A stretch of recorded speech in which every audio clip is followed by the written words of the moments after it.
Kind of borrowing from George Carlin a little bit here, but I'm going to call this the hippy-dippy left-wing news report from Real News, not Spin, where on the internet you can get long, real news articles instead of corporate sound bites that lie to you about what's really happening in the world.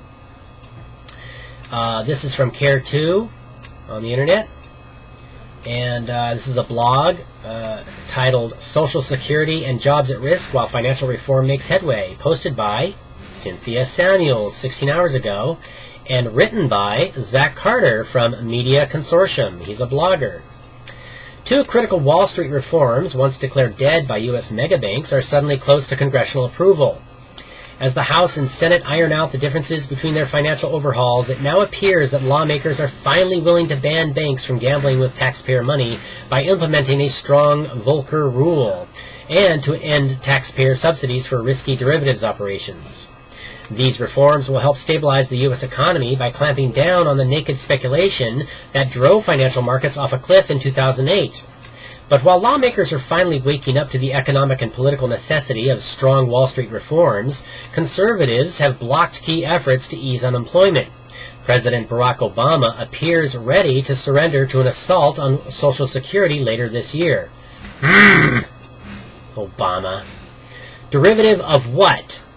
Lawmakers now have the political momentum to end taxpayer subsidies for the trading of derivatives. These risky businesses helped sink big banks and jeopardize the broader economy in 2008.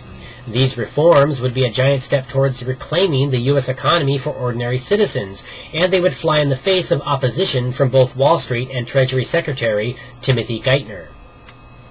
Derivatives are the infamous financial weapons of mass destruction that brought down AIG and Enron. Many of the biggest scandals arising from the current financial crisis were derivatives operations, from Lehman Brothers' accounting gimmicks to the SEC's fraud suit against Goldman Sachs.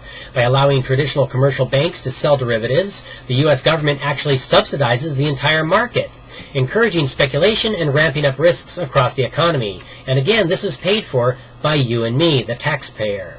Thank you, U.S. government. Truly, a government of and for the people. Wall Street's political clout stems from its derivatives machinations and its proprietary trading, otherwise known as gambling, for their own accounts. Both provide big, easy profits that banks convert to bonuses, lobbying, and political contributions. Ending the subsidies for derivatives and implementing a strong Volcker rule to ban outright bank gambling would be the first major blow to Wall Street's total dominance on economic policy, one with lasting implications for the enforcement of other new regulations, including stronger protections for consumers.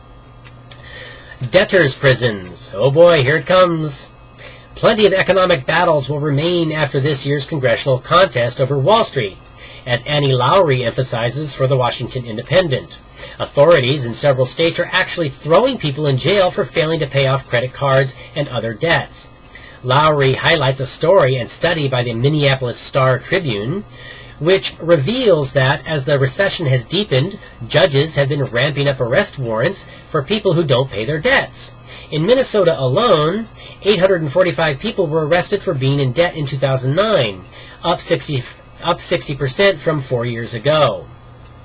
As Lowry notes, it's not a crime to be in debt or to fail to pay it off, but debt collection agencies have still been able to persuade judges to put borrowers behind bars until they make a minimum payment.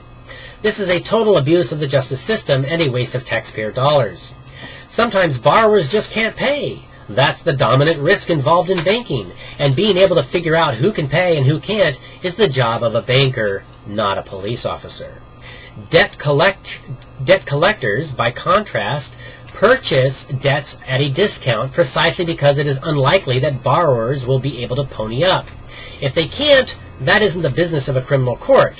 It's the risk inherent in a business model based on scavenging. Slashing Social Security. Yeah, it's still around. Slashing Social Security is still on the books. Other items on the economic policy agenda are looking similarly ominous. As Robert Kuttner emphasizes for the American Prospect, Wall Street tycoon Pete Peterson appears to have found an ally in the Obama administration for his lifelong quest to slash Social Security. The plan is to pull back support for seniors in the name of balanced budgets.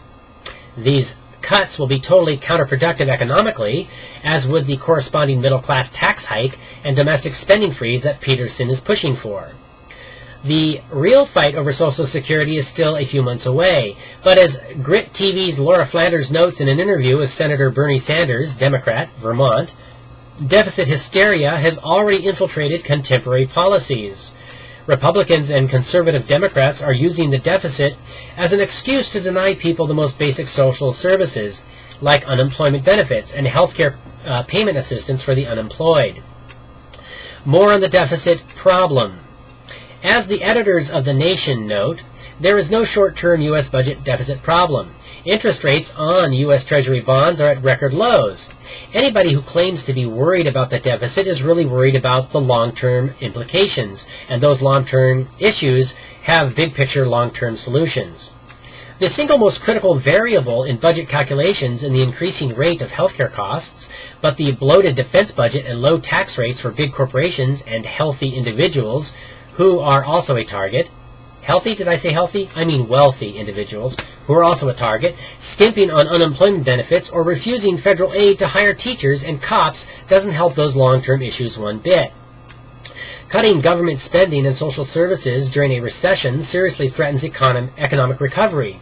When everybody is broke, the government is the only reliable source for the spending needed to support growth and employment. And it has to keep spending until things really turn around. Obama's 2009 stimulus kept the unemployment rate from reaching 12 to 13%, but it was just too small to really turn the economy around. With unemployment at 10%, actually it's 9% according to most professionals in Washington, but the government loves to say it's 10% because they don't want to freak people out. We need more federal support for jobs, not less. The recent progress on Wall Street reform shows that Congress finally understands that they need votes more than campaign contributions. Lawmakers who leaves those citizens out to dry by refusing to back a jobs bill or allowing unemployment benefits to expire will be in trouble come November. This post features links to the best independent progressive reporting about the economy by members of the Media Consortium.